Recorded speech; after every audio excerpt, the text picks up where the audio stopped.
to join us this morning. So welcome everyone for being here. My name's Emily Penn and I'm the Digital Projects Manager for NIMAS. NIMAS, just to introduce us a little bit, my colleagues Grace and Alicia from NIMAS are here. You should be able to see them on the screen as well. We're a youth music charity based in North Yorkshire. We're a founding member of the Alliance for Musically Inclusive England and receive core funding from Youth Music. Back in 2014, we launched our flagship digital learning initiative, Connect Resound, initially focused in North Yorkshire where we're based, and now taking place all over England. We are funded for that project by Paul Hamlyn Foundation, and the purpose of the project is to support music education hubs and other music and arts organisations to reach more young people with their music education activities using online technologies. So this includes instrumental lessons, youth music projects, CPD and live streamed music performances. In the last few months, this work has accelerated and changed, as you can imagine, and I'm sure your work has accelerated, changed, had to shift and pivot in all sorts of different ways.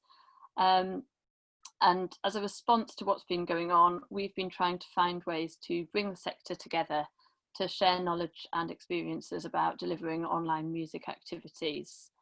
So we know that, and a lot of you, this will be the case for an awful lot of you, we know that teachers and music leaders have had an awful lot of success in moving their teaching online. And we've created training events and resources to try and support that and to share knowledge across the sector. As well as success, we've also all been collectively discovering the challenges and the solutions to some of those challenges as well. But we also know that the challenge of creating music with groups of young people online is a tougher proposition. So whether you want to bring on existing ensembles together or build a new musical community, how can you do that safely? What are the technologies that can help you, and what do you need to think about to make sure that everybody can take part? We know that online technology opens up lots and lots of opportunities, and I think lots of us have found that really enriching in the last few weeks, the sort of the new opportunities that it affords, but it can also highlight barriers to participation as well. And the solutions that we use in the offline world to overcome some of those barriers to participation in music simply aren't available to us online. A lot of the sort of outreach activities and real sort of one-to-one work that happens needs to happen in a different way.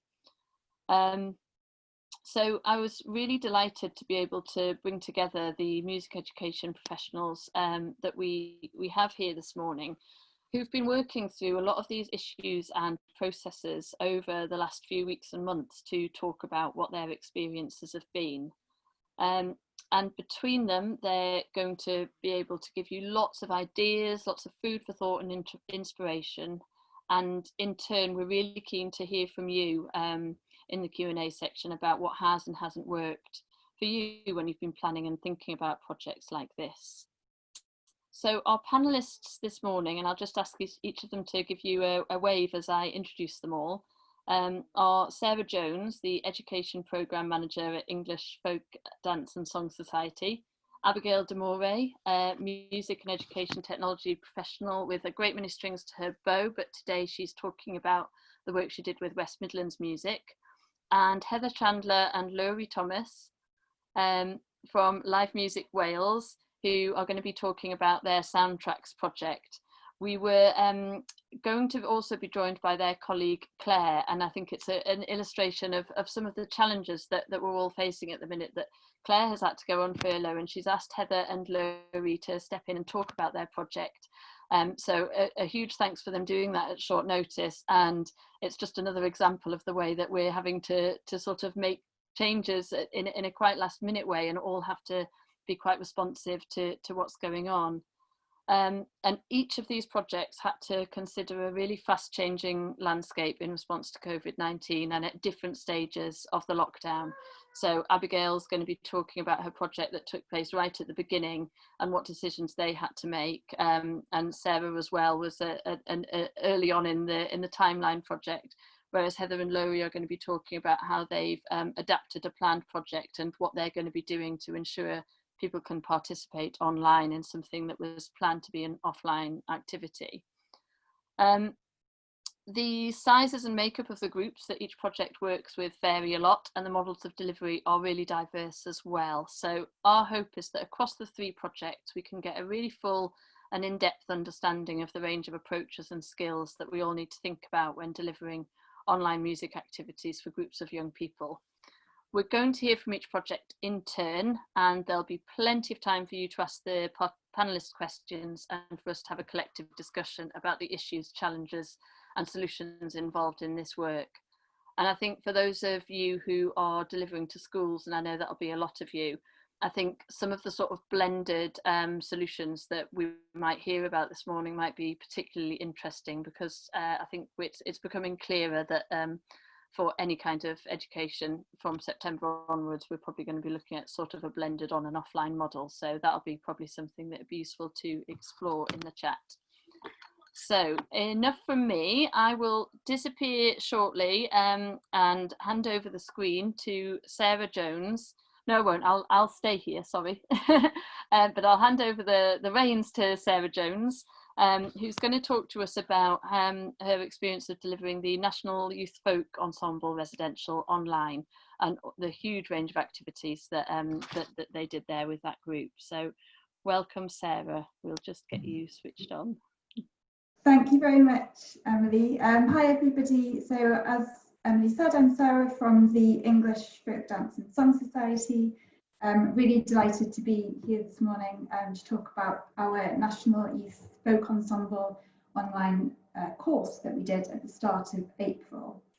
So we were due to run an online a residential course at the very start of April, and when lockdown happened, we had to very quickly make the decision to move it online. So I'm going to focus this presentation on that course, but I just want to flag that my colleagues have since moved most of our educational work online, including our adult music classes, our London Youth Folk Ensemble, Folk Unlimited, which is our band for disabled young people, and also our Folk Educators CPD events. So while I'm talking, I just want to share some images as we go along. I'm just going to share my screen. Okay. So for those of you who don't know, the National Youth Folk Ensemble began in 2016, and it's for talented 14 to 18-year-old instrumentalists from all over England who take part in 4 residential courses across the year, developing skills as performers, players and arrangers of folk music.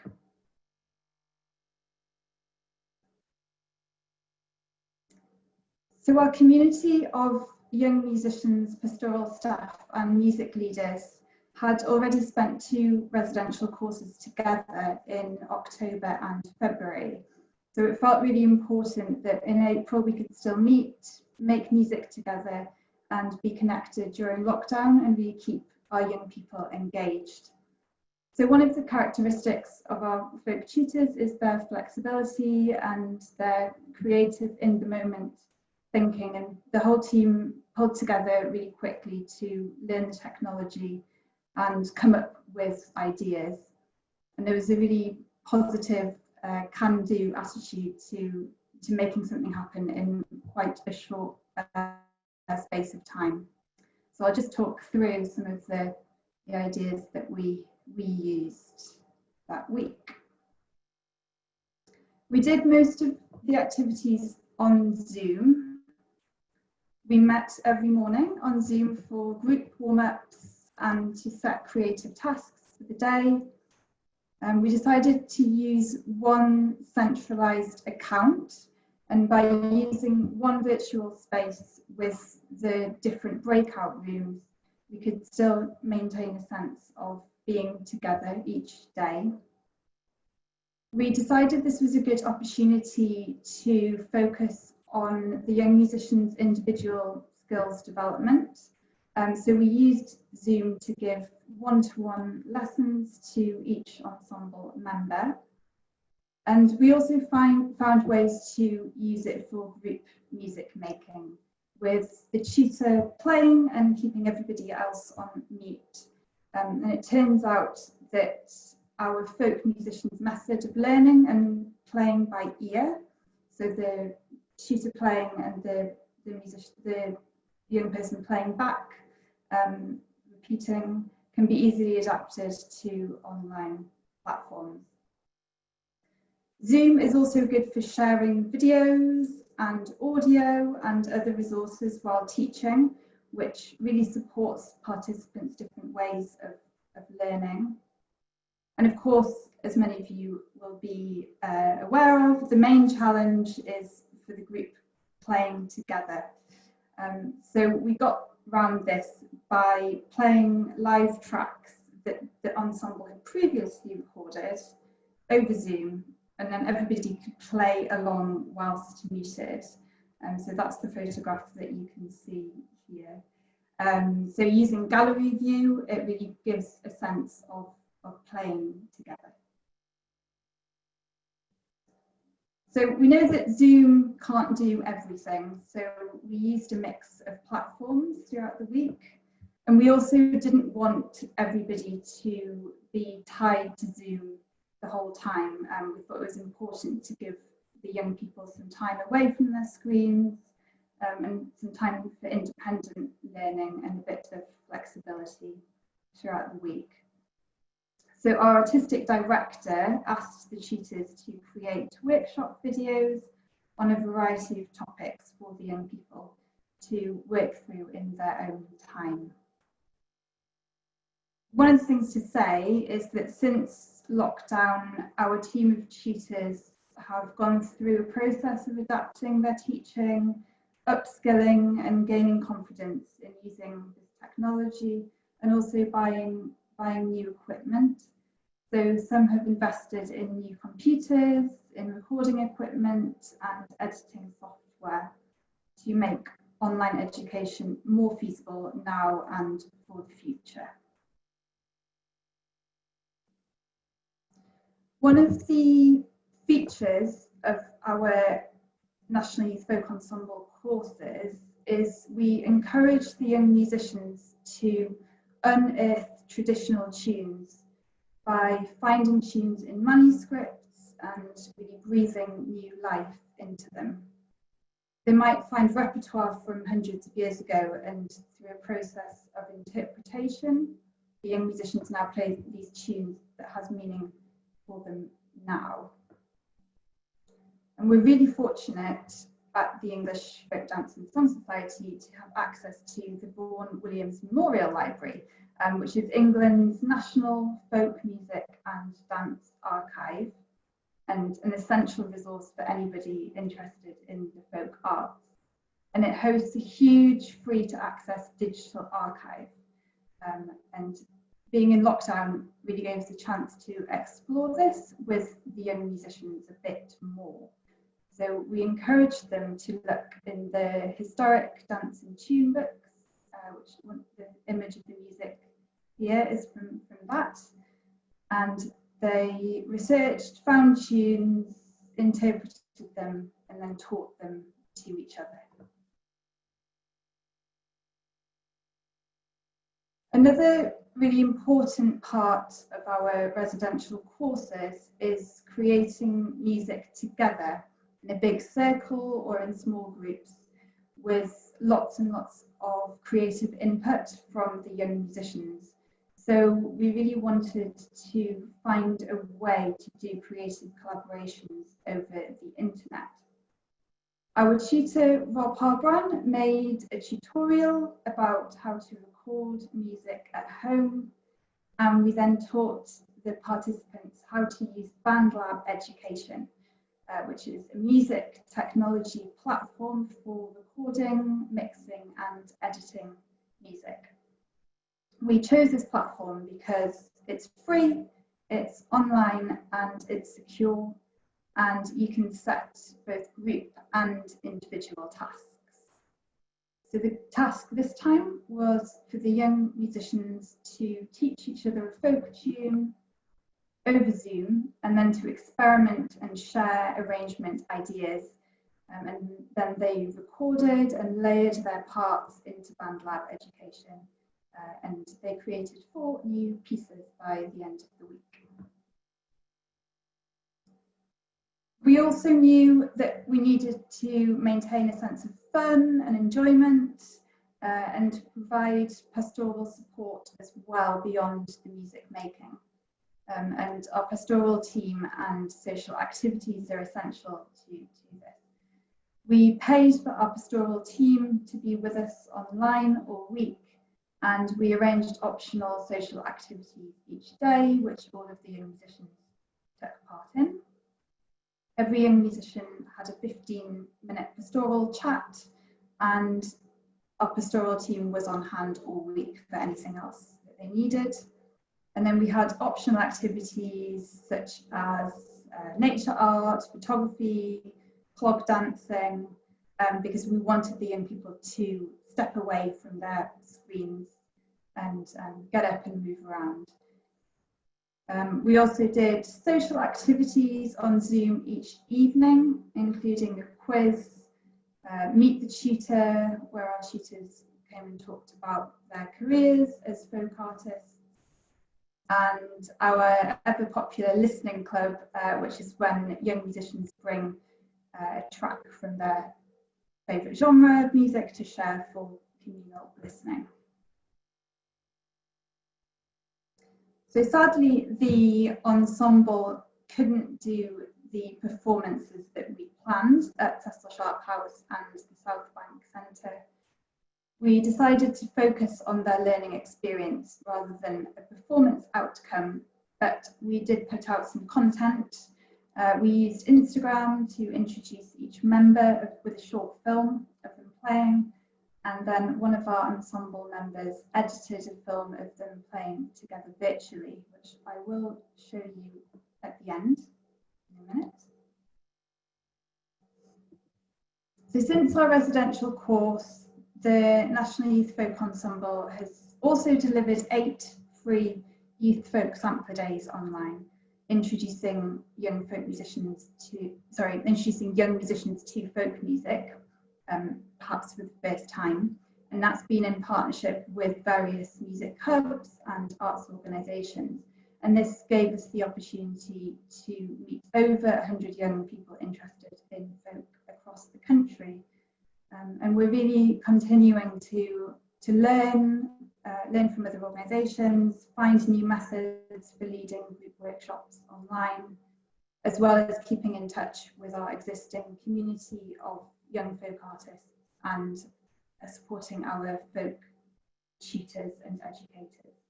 And really seeing it as an opportunity to engage more people in the folk arts. So this is our website and my email address if you want to get in touch, and please do tweet us at the DSS.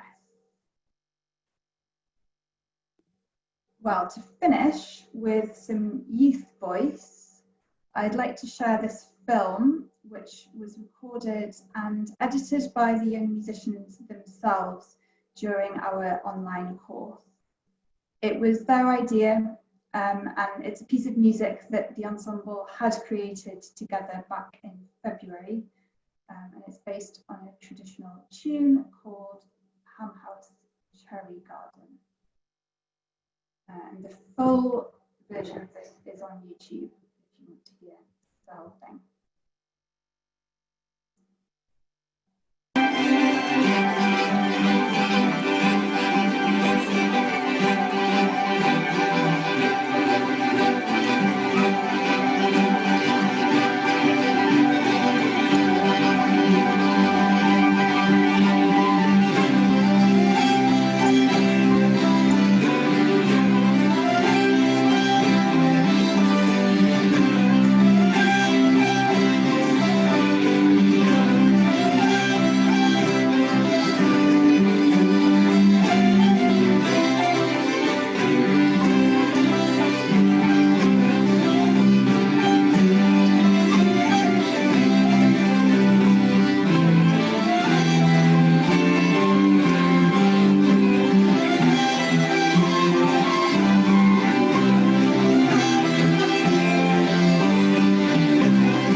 Nice one.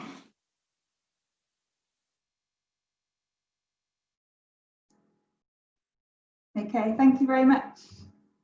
Thank you so much, Sarah. That was really fascinating to hear about, and brilliant to end on that really, really sort of celebratory performance from the young people. I think what's lovely about these composite performances is that you actually get to see the identities of the young people coming through perhaps even more strongly than when they're all on stage at a distance, and it's really lovely to see that. And I was fascinated to hear how the tutors and the young musicians have been developing their technical skills kind of beyond what they might otherwise have done had they been on the residential. So although there were things that they couldn't do, although you replicated them brilliantly, so that sort of rural hideaway that you always create, you know, you even found ways of replicating that with an H-Walks and stuff. But the fact that they were able to explore those sort of technical avenues a bit more than they might otherwise have been able to do was great to hear about. So thank you ever so much. I can see lots of positive comments coming in about the quality of the performances as well. They did really, really well. So we'll feed through some of those questions at the end.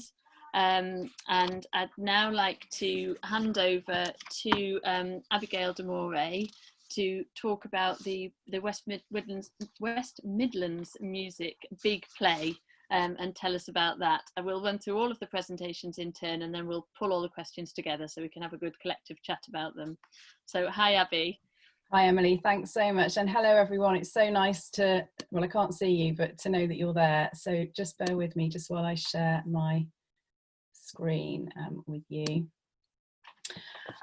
So good morning, and I know many of you. I'm an independent music education consultant, and I work for various organisations, and I'm going to be talking today about a project that has now finished and happened in its majority last year and at the beginning of this year. But it was quite an interesting experiment in how a number of organisations could come together and collaborate ultimately around a digital platform. So just to put all of this in context, I am going to talk a little bit about live work that happened as well. But this project was to do with West Midlands Music. West Midlands Music is a collective of all of the 14 music services in the West Midlands. I've listed them all here in case people aren't familiar with West Midlands geography. It's a huge region, and as a group they wanted to see what would happen if they could pull some resources and work collaboratively to deliver activities both for children and young people, but also for their staff, that they could have greater impact with as a collective than they could as individual organisations. The group officially formed in early 2019, and they're supported by Arts Connect, which is the bridge organisation for the West Midlands. I came on board as a strategic partner, and my role was to support them with realising the vision and the values that they had put together. Which initially involved working on a process with them of establishing those vision, establishing a strategy, and going through a sort of a branding exercise, and then ultimately planning and delivering events and activities across the region. A bit of further context, the group wanted to see what as a collective they could achieve in terms of events for children and young people. And for their workforce that they wouldn't be able to do as individuals on the scale that they were talking about. It started off fairly simply with them just thinking of collaborating around one live event, but it developed and it grew quite rapidly into a much more ambitious big month of music. So they agreed as a collective that they wanted to really celebrate the work that music services do and that children and young people in their areas do through a variety of live events. This involved a big sing event in Symphony Hall, which was in partnership with Ex Cathedra and British Council World Voice, a series of events in grassroots live music venues where young people were invited to perform rock and pop or other contemporary musics. the music services committed to delivering a huge number of their events that they would have delivered anyway, so local concerts, gigs and workshops all in 1 month. So it meant that we had a huge range of events happening. They set up a series of what were called try events. So this was an opportunity for children, young people and their families to come along to music service venues and experience the activities that music services do. We set up a young ambassadors programme. So we had a group of young people who were music service alumni who were feeding into the development of the programme. And we had the big play, which is what I'm going to be talking to you about now. So it was quite an ambitious undertaking for a collection of 14 fairly big and very, very busy organisations to undertake. So the purpose of the big play was to do an online sharing of the work that happens in music services through the first access whole class instrumental tuition work that happens every single day. The collective were quite keen that while we were putting on this big month of music with some big, quite significant events in venues, they also really wanted to be able to show and celebrate the work that happens day to day in classrooms across the region, mostly in primary schools, but in some secondary schools and SEND schools as well. We decided to use YouTube as a way of celebrating this. And I think it's safe to say that it was probably the most feared aspect of the programme for heads of music service and also for their staff. And we had very little financial resource committed to this part of the programme. The majority of financial resource was going into the live events. So what we did is we asked schools, often via their music services, to film 1 minute of music in their school. So the idea was that they created a film that just shows a snapshot of what happens every day in classrooms. And we asked them to be as creative as they could be with it, and just to give us a real sense of what happens in the schools. The concept was that we were going to share all of these films in one day. So it was scheduled for the 27th of March. So that we created real impact around a moment. And so it felt like an event, even though in reality it was lots of different films that had already been filmed in schools. We didn't know how many films we'd receive. We didn't really know whether this was something that schools would be able to do or would be interested in doing. But we really wanted to experiment with what might happen with this sort of approach.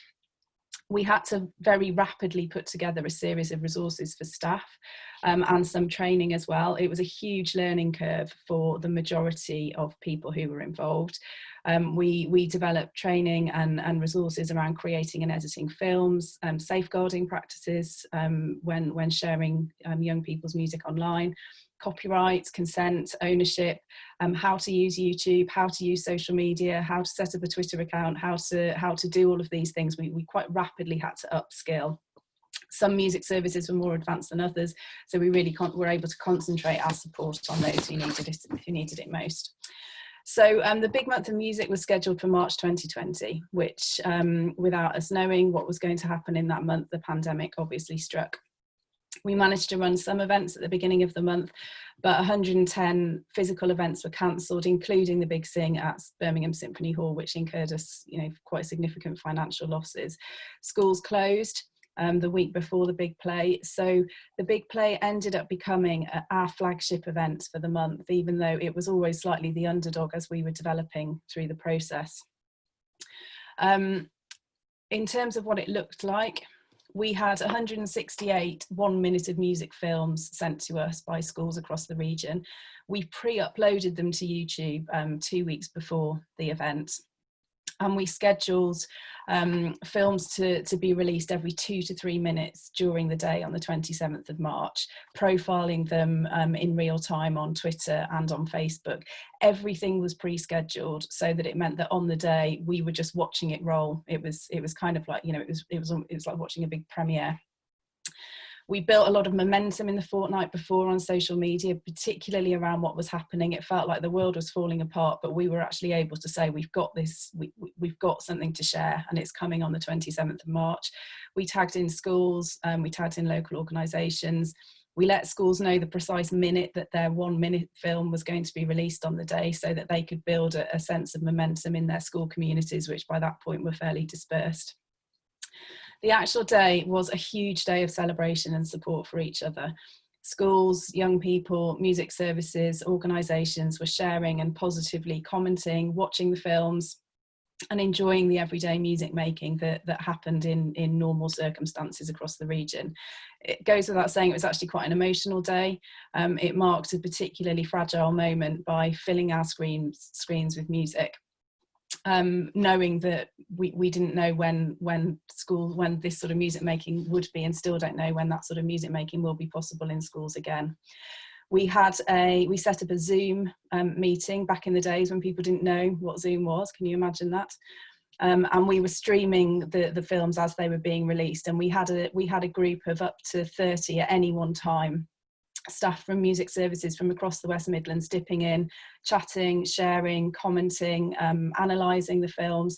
So we actually had a real kind of staff community of people who we would never normally have got together in a room like that had sort of normal times been resuming.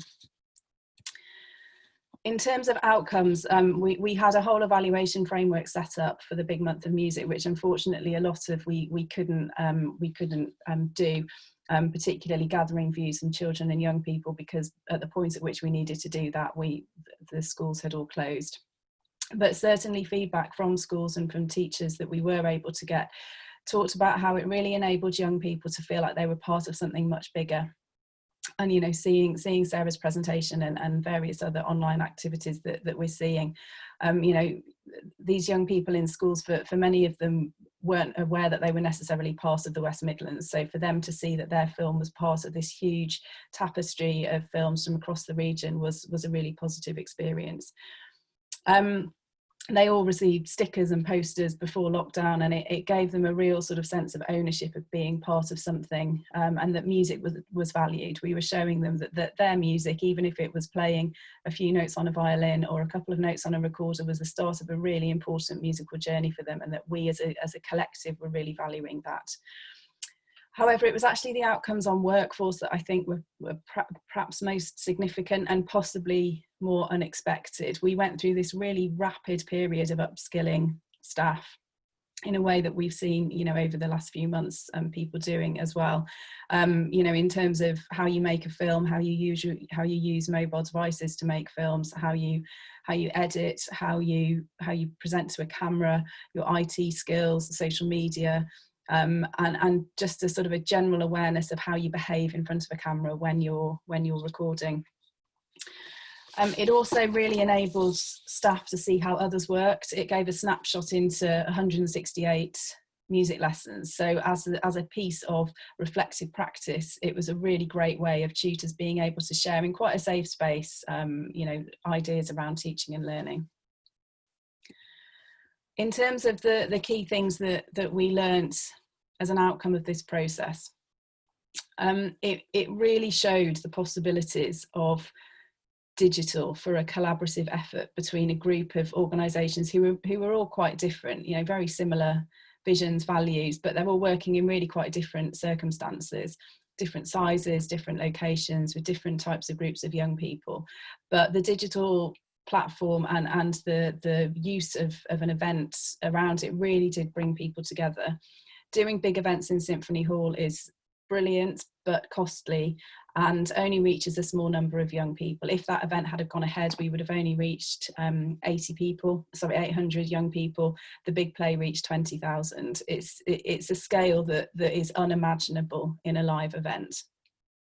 It really opened up people's eyes to the possibility of how digital could enable more opportunities for children and young people in schools, particularly in some of the more rural areas who don't traditionally engage with some of the live events that are on offer.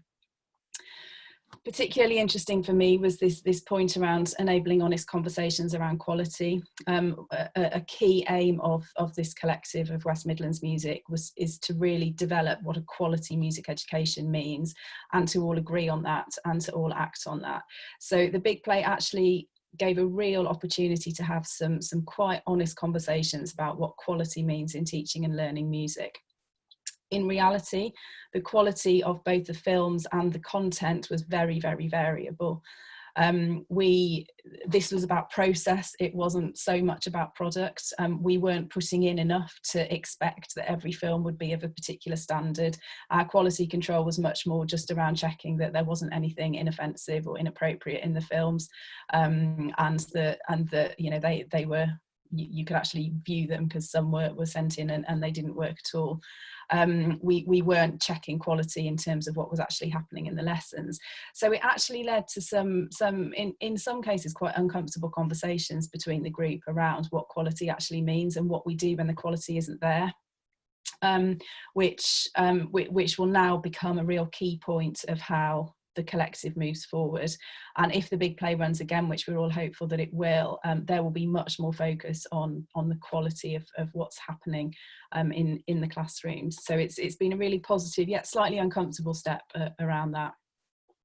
Working in this way enabled the collective as a group to connect with one another, both in terms of heads of music service using a digital platform to connect with something that hadn't happened before, even though it takes 4 hours to get from one end of the region to the other. Yet we'd not used digital as a platform for communicating, but also staff within services as well, the sort of the huge numbers of instrumental teaching staff. It was a way that they could connect with others in a really positive environment. It highlighted the challenges of working with schools, and which I'm sure that many of you are familiar with. The main challenges that we found were obtaining consents and permissions for films to be shared online, not having the right equipment or expertise to be able to make films, concerns from schools around safeguarding. So we had to overcome all of these challenges. A key learning point for us was that we needed a lot more time. We pulled all of this together in less than 3 months, and really we should have given ourselves at least 6 to give the schools enough time to be able to do this.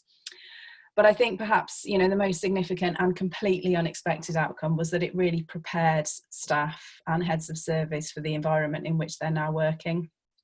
We didn't know that this was going to happen, but the majority of music services now are delivering work online, and it meant that they'd had a head start on considering some of the issues around safeguarding, around consent, around how to work in front of a camera. And it enabled them to overcome fears and concerns about these and discuss it in quite a safe space and over quite a long period of time. So most of them now, when we get together as a group, say, how invaluable going through that process was for what they're now facing. So in terms of conclusion, this was very much about a process, not necessarily a product. But it really has opened digital up as a genuine possibility for music services who at the beginning of the process were very sceptical and very uncertain. It's hard to imagine a world now where we'll go back to exclusively delivering face-to-face events for young people. And so it's really opened up the mindset of people to having a blended learning approach for young people. And perhaps most significantly, a way that we can work together as organisations collaboratively. Thank you very much. Thank you so much, Abby. I agree that really looks like it could form a template for working for a lot of organisations having to collaborate on projects like this. And it's, as you say, it's going to be quite a long time before we can get together and make music. And at this time of year in particular, it's that time of year when it's that culmination of us as a music service or music education hub year, and in schools as well, where there's so many sort of celebratory events that often the year is sort of pitched towards. And to hear about how you can create that sense of event and that sense of celebration in a completely new but much more collaborative way is really, really exciting. So well done to all of you, because that sounds like a massive amount of work, as did Sarah's project, but so worthwhile in terms of reaching, as you say, those 20,000 people. And it really brings home, both of these projects that we've heard about really bring home to me the sort of potential of online for promoting better access to music education in general. So it's wonderful to hear about that. I think the other thing that just really strikes me is the way that online and live can be about the event. It doesn't have to be about something that is live within that moment. And you can do such a lot by pulling together lots of sort of pre-recorded material and working on that as a collaborative, and then creating an event and a celebration out of it in the way that you did. And I think that's something really important to think about when we're all planning these kinds of projects. We don't have to all be doing something in the moment that's maybe very technical and challenging and getting everyone singing at once on camera all at the same time. There's a lot that can be done with the right sort of preparation. So thank you ever so much for that. As before, if you've any questions for Abigail, please put them in the Q&A section and we will ask those at the end.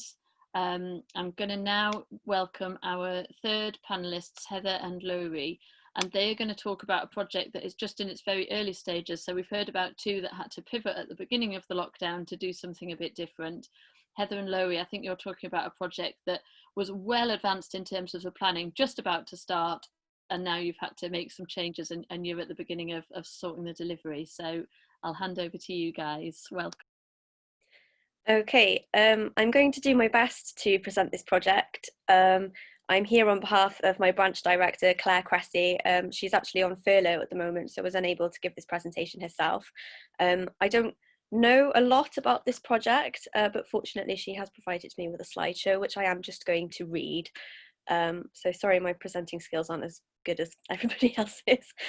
Just in case you didn't know, so I'm Heather. I'm the project coordinator for Live Music Now in Wales.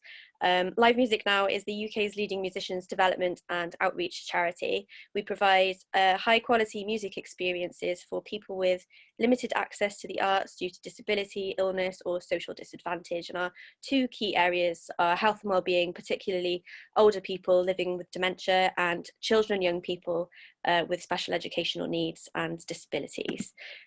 So the project that I'm going to be talking about, let me just share my screen. Here we go. Aha, it's working. Sorry, I've never done this before. This is very strange. Okay, so the project that I'm talking about is it's Claire's baby, really. It's a project called Soundtrack that she's been working on for quite some time, which we were already in the process of organising, but we have had to make some changes due to the lockdown situation. Let me just move that so I can actually read it. Right, I'm just going to read these out. So what is Soundtrack? Soundtrack is a 6-session music and mental health course for children and young people.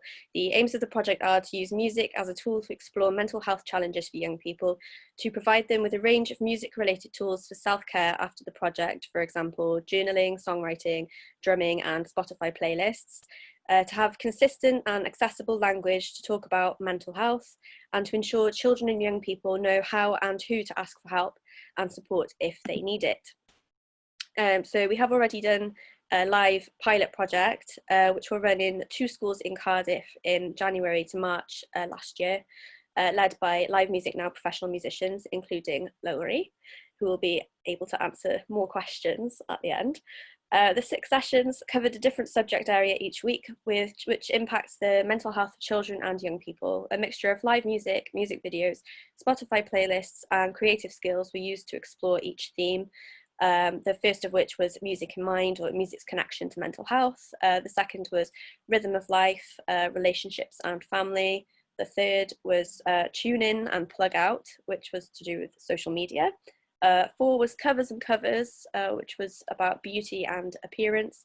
Number 5 was I am sound, self-esteem, and number 6 was fast forward, hopes for the future and dreams. Each session area included teaching a creative skill that would enable participants to creatively express themselves and self-care for their own emotional and mental health. Alongside this, journaling was encouraged and diaries provided for each individual from the start of the course. The creative tools were songwriting, drumming, dancing, beatboxing, singing, and classical music. So we have been using Spotify playlists to support this project. So LMM Wales has curated a Spotify playlist to support each of the 6 sessions. The aim of these was to find songs that would help speak out or soothe certain mental and emotional health challenges, as well as to introduce participants to new and different styles of music. Participants were also encouraged to create their own Spotify playlists alongside ours to share their own songs that help their mental health, and in this way grow a community of shared resources. Posters of useful national and local mental health charities and organisations for children and young people were shared with the schools involved to display as ongoing resources. So now we're looking at moving this project online, which I believe Claire was already looking into. She wanted to create a website. So the online version of the project is being created thanks to funding from Lottery Awards for All. The resource will act as an intervention as well as support for children and young people living with or at risk of mental and emotional health challenges. We have adapted the 6 sessions online and supported them with recorded videos from our musicians, which will include personal testimony of their own relationship with mental health and how they find music helps them, a practical workshop to teach them the relevant creative skills for that session, and a short recorded performance from them. These resources will continue to be supported by LMN curated Spotify playlists for each session, participants' own Spotify playlists, relevant YouTube videos from mainstream musicians, and resources to signpost towards other organisations for more professional mental health support. The online version of the project will be bilingual, but will be available UK-wide.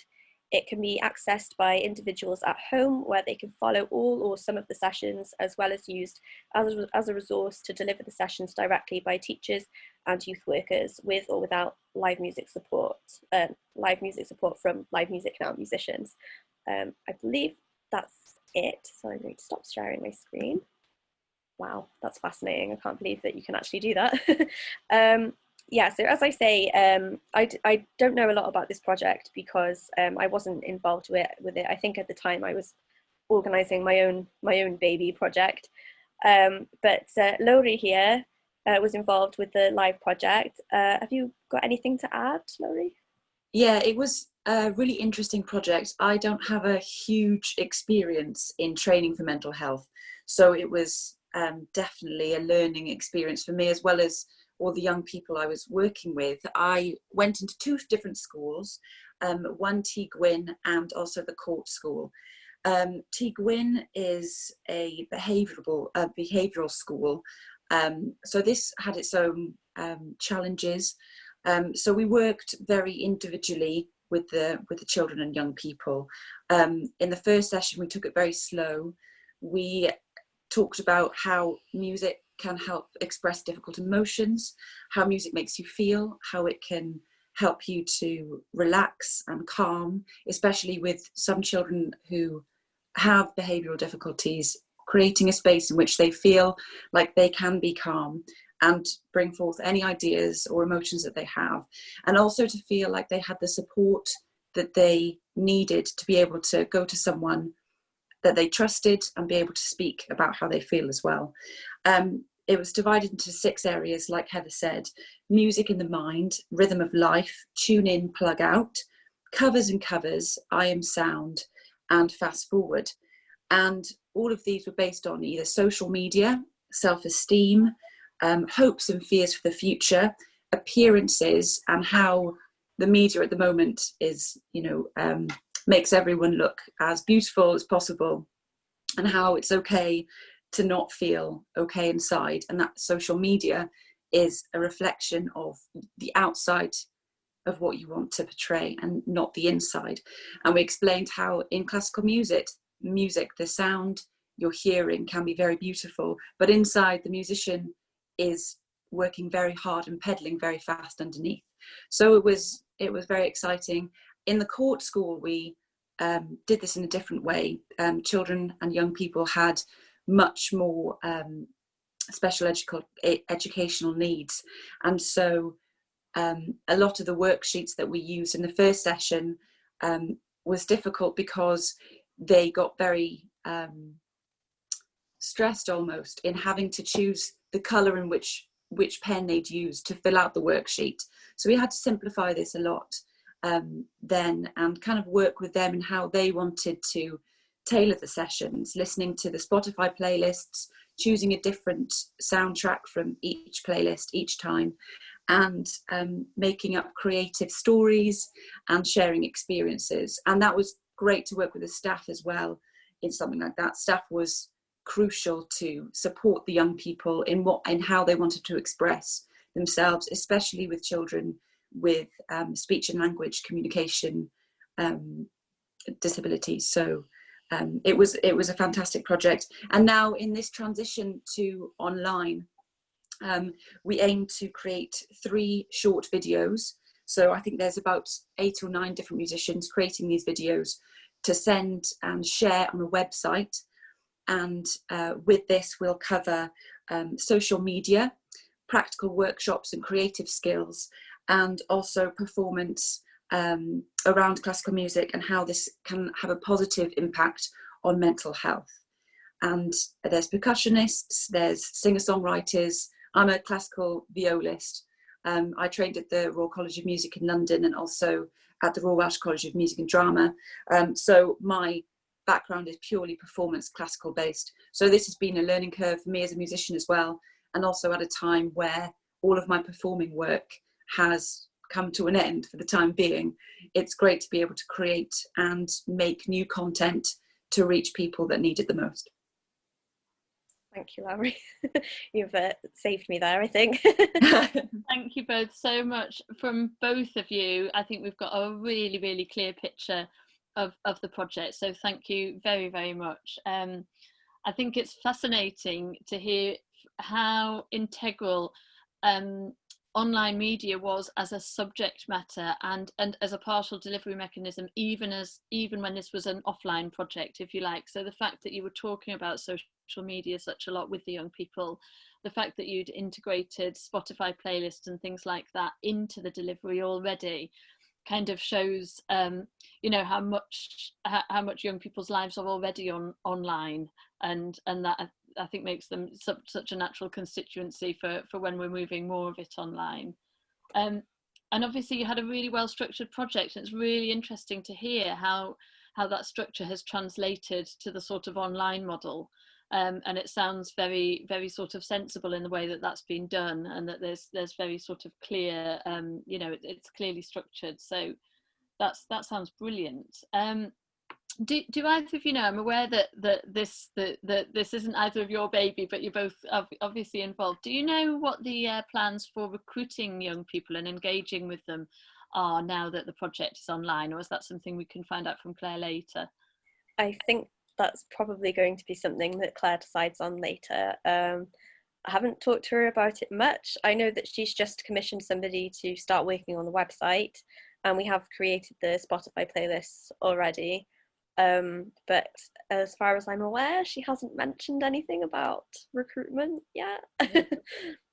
Yeah, we aim to start putting together the different videos in 2 to 3 weeks. So when we get those up and running, I think there's 3 videos that each musician or ensemble has been given, and they're 5 to 10 minutes, and then 2 15 to 20 minute videos. So when we get the content as well, it'll be clearer how to pitch that and where to put it online. Yeah. And it's really exciting that this is going to be available UK wide, and I can imagine, you know, I'm certainly going to be looking at it and accessing the resources, and I can imagine lots of our participants today will be really interested to see more of it.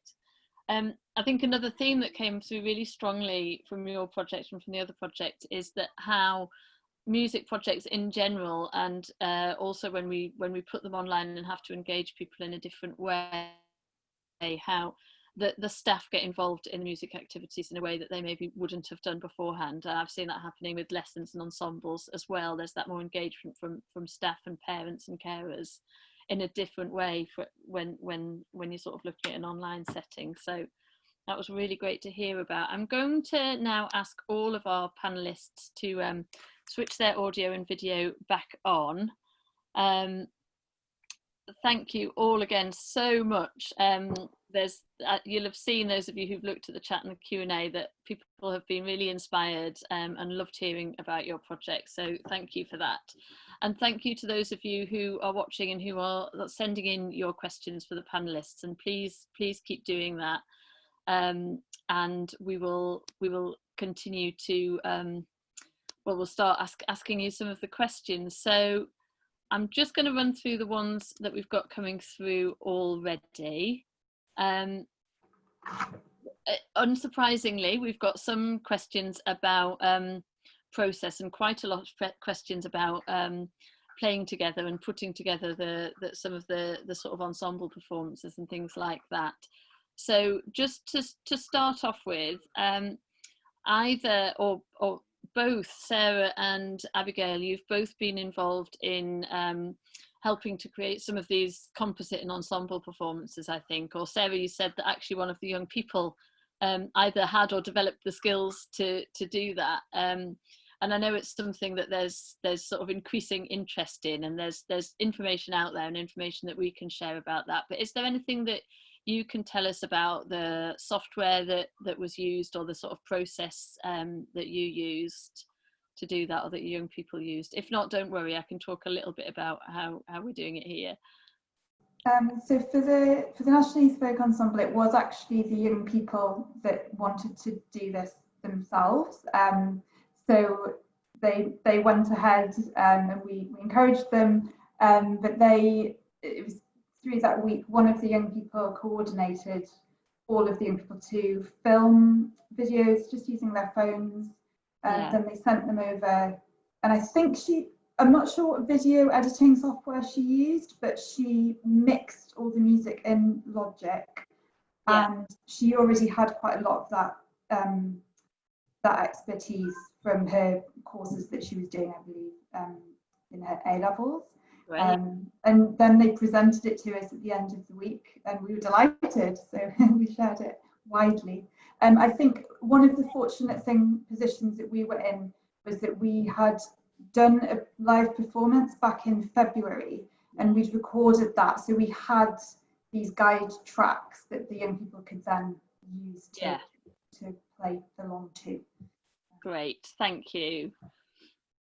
Abby, did you have any further insights about creating composite performances, or were yours all sort of subsequent to each other? It was so I mean, it was kind of an asynchronous project because the videos were all pre-made, and they just were shown in sequence. I mean, there's so much chat around how you do pull together groups of young people performing together, and I am absolutely not the expert in that. You will be a lot more than me. I saw someone said though something about what happens when young people play together in Zoom, and that isn't possible, is it? That's it's not possible to play simultaneously in Zoom.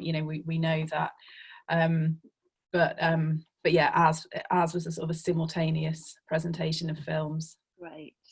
Yeah, you're right, Abby. Playing along in Zoom all together isn't possible. If we were all to try and sing the same song now, it would sound terrible, irrespective of our vocal techniques. We'd all be coming in at different times. Anyone who's hosted a happy birthday party recently and tried to do that will be able to testify to that, as well as on music projects. So I think the key with both composite performances and also rehearsing on Zoom is, as Abby said, it's about sort of having, and Sarah said as well, it's about having those backing tracks ready. So we're creating some with some hubs at the moment. What I can't do is tell you what the best software to use when knitting it together is, but I will share that information after today. What I can do is tell you a bit about what we're doing to actually get the tracks off the young people. So we're working with the young people across North Yorkshire who are submitting their part. So they already they already are part of the county orchestra, and each of them is recording their part of a piece of music. So what the music service did was they recorded the click track, the backing track that the young people are playing to. So they record it on their phones. They've got the headphones in so they can hear it coming through, but it's not coming through as they're recording it on their phones or on their devices. Once it's recorded, they then upload it to a Dropbox, and that gets shared with the technician, who then knits it all together. So it's really about just giving the young people the click track to play along to, and the guidance, as we've heard from a lot of the speakers today, the guidance about sort of how to set up your recording space. So making sure that you've got a clear background with nothing in that's going to cause safeguarding concerns or fall on your head as you're playing. Making sure that you're not going to be interrupted for that period of time, thinking about the lighting and the setup of your shot, and just building some of those sort of initial recording skills that will be so much part of these young people's lives as either amateur or professional performers as they go on. And I think for playing on Zoom, it's a really similar thing. So I think Sarah talked about 2 different approaches that some of the tutors have used to playing on Zoom. One was that the tutor is actually playing in real time. So Sarah's mic would be on, all of our mics would be off. We could hear the tutors playing and we would play our part along with them. So we couldn't hear ourselves all together, but we could hear our part and make sure that we were sort of developing those skills to playing in time, to call and response to all of those sorts of things. Or alternatively, you've got that whole backing track already with everyone's parts on and you are all muted and you're playing on top of it. I think that's probably as far as we've got in terms of using Zoom for ensemble playing. So Sarah. Another a thing that we tried more recently on our Youth Folk Sampler days, we wanted to, so we do a lot of arranging music in the moment with the young folk musicians, and 2 of our tutors happen to live in the same house. So we made use of the poll voting system on Zoom, and asked all the young people to vote on how many times through do you want us to play, what key do you want it to be in, what shape do you want the music to be, and then everybody voted, and then there was this is how the arrangement's going to go, and then the tutors played that arrangement and the young people played along and put their parts in, just kind of improvising as they went, and that was a fun way of doing it. That's really useful. And we've had somebody else, I think it's Ben from the Music Works, saying that they have found some success with playing one-to-one, so with the leader and participant, and that the leader needs to have that level of skills and tolerance, but the young person experiences a real-time effect. So the leader experiences the playing slightly ahead, but if they've got those skills and can sort of consolidate that in their own mind and their own ear, then it can work. So I think we're all finding sort of new techniques to make this work wholly or partially. So I think the other questions are the same. How do you cope with the sound delay? Is immediate oral feedback both ways a real possibility? I think not yet, would be the answer to that. And I don't think there's much possibility of doing that in the immediate future. Okay, I've got some questions about working with schools and about the future of working with schools, which is obviously something that we've all been thinking about in terms of, immediately when lockdown happened, how do we continue to work with schools who might have key worker provision? Is that a possibility? How do we work with young people when they're at home? But as we go forward, we're going to need to find ways of working with schools in some form of ongoing partial lockdown. They're not going to be full of all their pupils anytime soon. So we might not have the answers to this, but it's an interesting thing to start to discuss. How are we going to keep connected with schools going forward and trying to work with young people online when they're back in schools? My initial answer to this, and please all jump in as well, is that it's going to be a combination of the sort of blended learning we've been hearing about. So I think creating resources, creating videos that can be accessed at the young people's own time, because they're all going to have different timetables. It's going to be harder than ever to find the right slot in the week to fit particular pupils or even particular classes in. So having some sort of passive resources that sit there will be key, combined with some form of kind of either one-to-one or one-to-many live experience to keep that sense of connection going, and thinking about kind of who needs to deliver what. So I think it was interesting to hear about the range of people that were involved in your project, Sarah, and that you've got musicians leading those sessions, but you've also got that sort of pastoral care. And I think Lowry as well, the sort of the combined role that musicians and music leaders can play in schools, that sort of sometimes in that area between a music leader and a more pastoral support.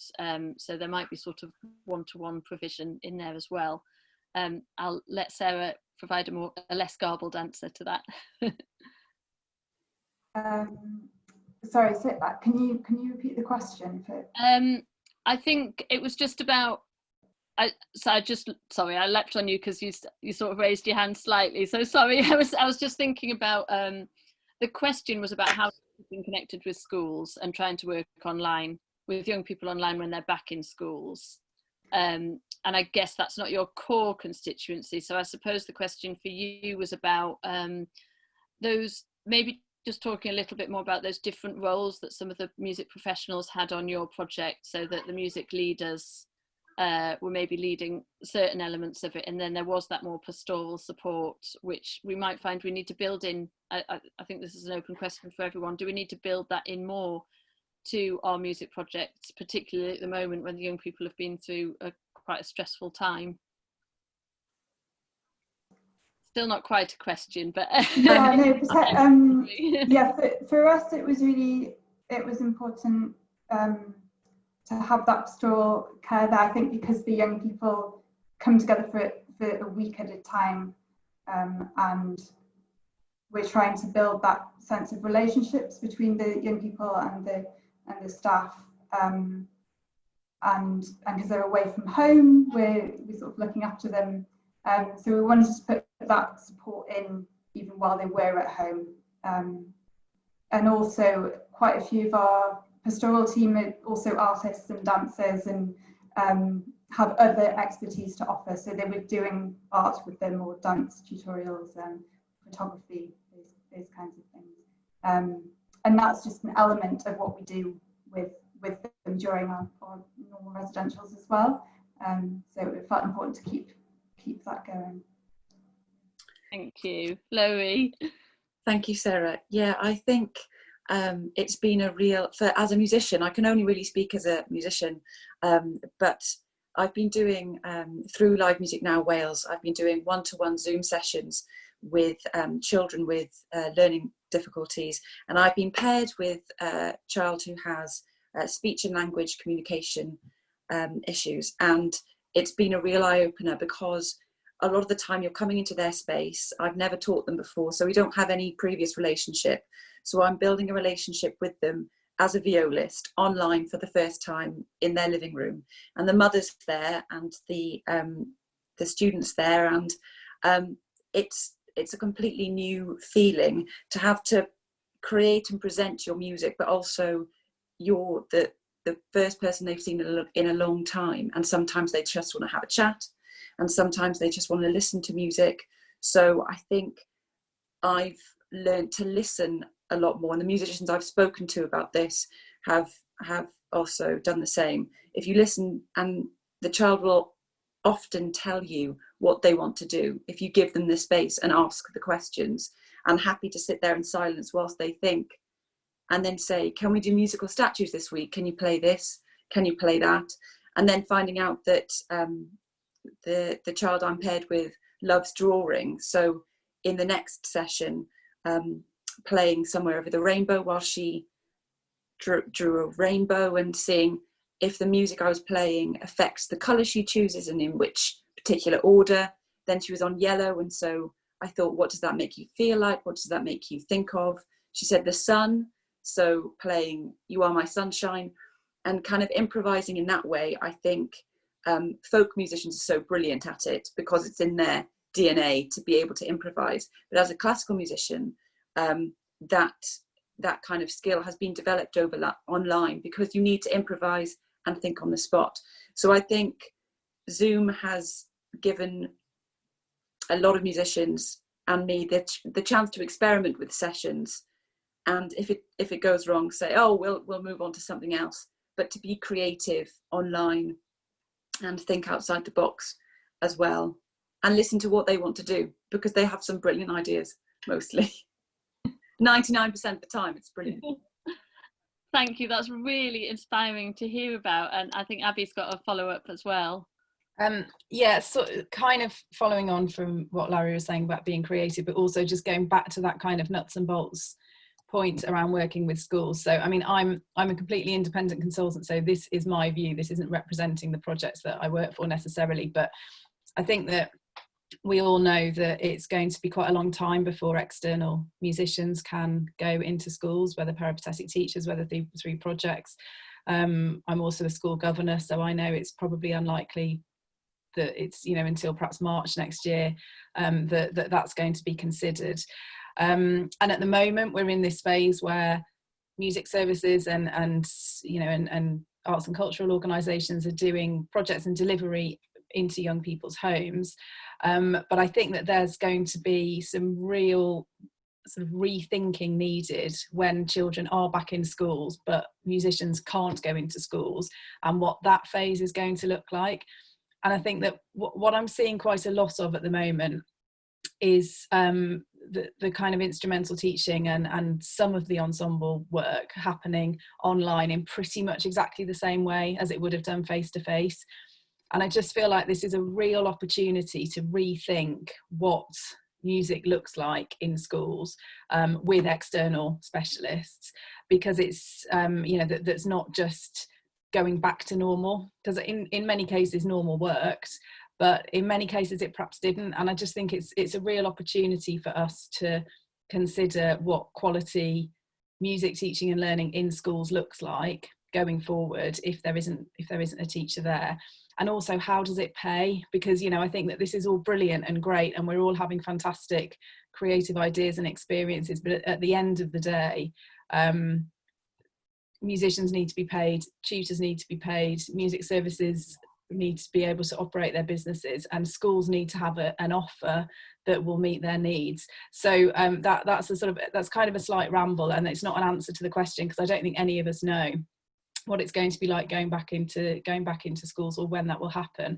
But I just think it's just that general sort of plea, I suppose, just to really consider what might we be able to do in terms of delivery going forward, that we've had a bit of space and time to rethink during this phase, built up all of these skills and expertise, and that we might then be able to translate when schools do reopen properly again, or fully again. If all the mics were on, I think we could probably hear 70 odd hears coming in there. I think you're absolutely right. And I think for it to be a musician-led process as well, I think, Laurie, it was so inspiring to hear you talk about the importance of listening, and which is obviously something that you as musicians and as music teachers is so core anyway, but it's really brought into highlight by online teaching, and that ability to listen and pause and be comfortable with that pause and not think, oh, it's frozen, they've gone, and to sort of creatively respond to that is a skill that the sort of body of musicians in this country and beyond have been developing so much over the last few weeks, which makes it just a fantastic resource for hubs and music services and arts organisations to have at their disposal. So I agree, Abby. I think there is a sort of opportunity really to do things in a different way. Arts organisations, we've heard how the English Folk Dance and Song Society have been able to not just kind of explore your archive and your cache of recorded performances, but open up access to it and find different ways in.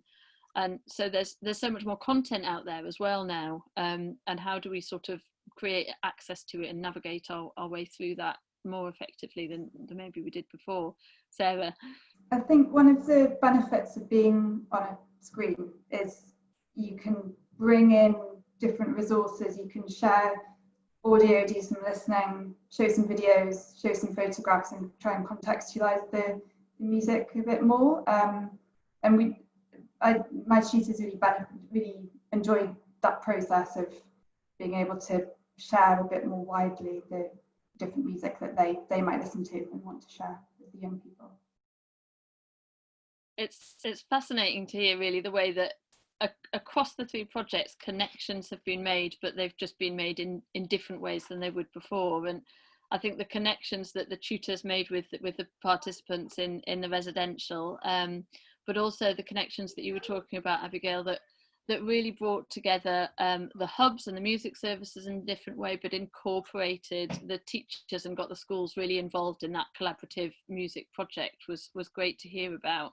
We've got a question from Claire who wants to know, you might not know this, but whether there were many newly qualified teachers involved in the big play, and whether there was any feedback from them in particular about this, being involved in a big music project like this. Yeah, you're right. I don't know the answer, I'm afraid, Claire. But the reason for that is because the way that this worked, it was very much a cascaded approach. So I was working with the heads of service. The heads of service were sort of cascading to their instrumental staff, and it was their staff who were then working with the schools. Yeah. And in again, a big missing chunk of the evaluation that we should have done was with the schools, which we weren't able to do at the end of the events as we'd planned. But I think going forward, and it's not been agreed what will happen next, but certainly in my recommendations for going forward, I really built in the notion of, you know, sort of formalizing that process of reflective practice, because it happened incredibly informally. We didn't plan that we'd have a group of people on Zoom sharing and reflecting. It was actually quite a last minute thing, and people came together, and it sort of happened, and we had these great conversations. But we would build that in a much more formal way and sort of invited way in the future. And you're right, you know, it would be hugely beneficial for NQTs in schools to be part of that process. So it's definitely something to consider going forward. Brilliant, thank you. We've just got some further information about English Folk Dance and Song Society Music Learning Provision. They do work with schools, said Rachel, so she's just leaping in to let us know about that. And so far, one school you were working with this term has supplied videos. You've supplied videos from artists singing the folk song they would have sung at Assembly to introduce the project. So, being able to sort of pivot what would have been an offline offer into an online offer, and that they were really delighted with that. So there's definitely an appetite, I think, from schools for this kind of provision, which is great to hear. If there's any more questions coming through, please do answer the questions now. So, do ask any further questions if you have them. There's just a couple that I haven't fed through to you guys already. We've got a musician facilitator who says a number of schools are not allowing live online sessions at all for safeguarding reasons. So, trying to find ways to connect and inspire young people, including that we have never met via distance using technology. So yeah, I think there are schools and different organisations and local authorities that are more and less nervous about online interaction, and sometimes it's only happening with the class teacher or not even then. And I think that speaks to what we were talking about there probably needing to be a range of offers, whether you're a music service, whether you're a music organisation, or an independent music leader. I think having that sort of that openly accessible online offer, which people can maybe access in their own time, that doesn't rely on a real-time online connection, is going to be just as important, and can be just as sort of creative and engaging a part of the sort of music making experience as that live interaction. And we're going to have to be looking at a combination of both. I think people are probably getting more comfortable with different forms of online real-time interaction, and with using more sort of online platforms within schools, but there's certainly different levels of comfort with it at the moment. And also, it's not something to rush into. Abigail and I have been working with hubs over the last few years to look at how to incorporate online teaching and online learning into their offer. And I think what we always say is don't rush into it, you know, take it one step at a time, go slowly. We've had to rush into it, we've had to do things fast, but that should never be at the expense of safeguarding. It should never be at the expense of quality music making experiences. So I think there's also a sort of imperative on all of us to, you know, allow ourselves to sort of step back and plan and look at the main aim of what we're doing, and not feel that everything has to rush and be online and be in real time, but to actually look at the project as a whole and think about. Avi? Yeah, I mean, just to add what we did with the big play, and again, this wasn't in real time, so this was you know, asynchronous, but we gave schools 3 options, and we, you know, we put this in all of the information to them, that they could either just do an audio recording. They could either just share an audio recording and, you know, and put some visuals over the top. They could do a video recording, but of the backs of students, so, you know, we didn't see anybody's faces, or they could do the full, you know, having all students present. So I think actually by giving, I know it's a different context, but by giving options and saying, you know, the key thing here is that we want to be sharing music, but we do understand that there are some issues around that. So here are some options that you can follow. We found that that was quite a good approach for schools who were being involved in this. Great, thank you. Does anyone else have anything further to say on the safeguarding issue, and any issues that came up on your projects, or sort of solutions that you found? Heather. Just unmute myself.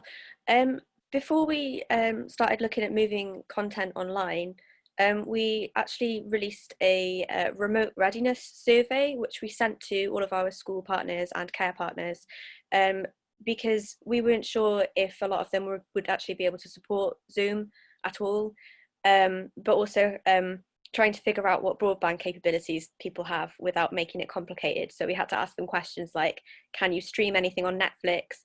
Are you able to watch YouTube videos, rather than asking complicated questions about internet speed? And a lot of them said that they would prefer to watch things on YouTube. So we have been commissioning our musicians to create between 20 to 30 minute long videos suitable for specific audiences. So we have some for older living in care, particularly with dementia. We have lots coming for special educational needs and disabilities, and then some that are just for the general public. We're slowly building a library of these videos on our YouTube, so I'd be happy to share those if anybody was interested in watching them. I think Laurie's in the process of making one, and you've already done a care home one for us, which is amazing. So that's sort of how we've been dealing with that. But we also found at the moment, because the schools are obviously struggling so much and we don't know what's going to happen, a lot of people didn't respond to the remote readiness survey because they just simply don't have time. And we found a lot with that with care homes as well, because they are obviously very overwhelmed at the moment. They simply don't have time to fill out feedback.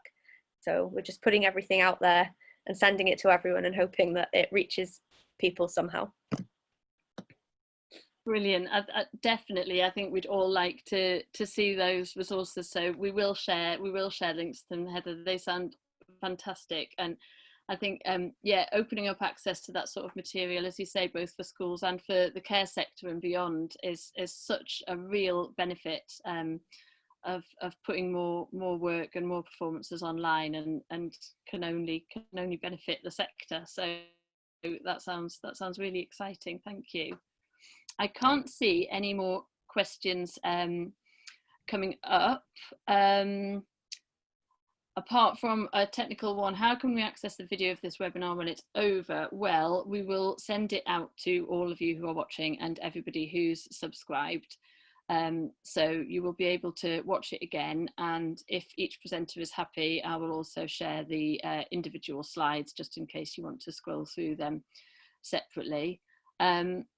A lot of people saying that there have been some really inspiring examples of practice and some really useful pointers. So thank you all so much for sharing your knowledge, expertise and experiments with us, because it's definitely been a few months of experimentation.